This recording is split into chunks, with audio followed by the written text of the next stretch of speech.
হ্যাঁ জানি জানি, পুজো চলে এসছে আর সবাই এখন ডায়েটেও আছো, ফিট থাকতে হবে তো। সেরকমই একটা ডায়েট রেসিপি বলতে পারো। দহি টোস্ট, ঘি দহি টোস্ট নিয়ে চলে এসেছি আজকে। কিছুই না, সকালের ব্রেকফাস্ট বা যদি কখনো সন্ধ্যাবেলার স্ন্যাক্সে খেতে ইচ্ছে করে, এটা কিন্তু একদম পারফেক্ট।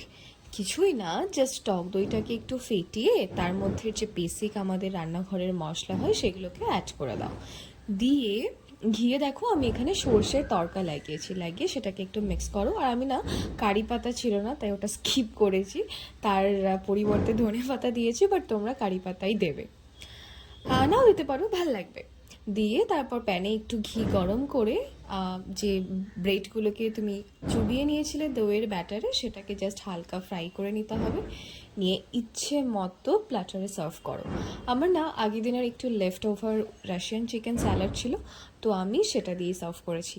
আর হ্যাঁ, কম্বিনেশনটা কিন্তু খারাপ লাগেনি, তোমরাও ট্রাই করো।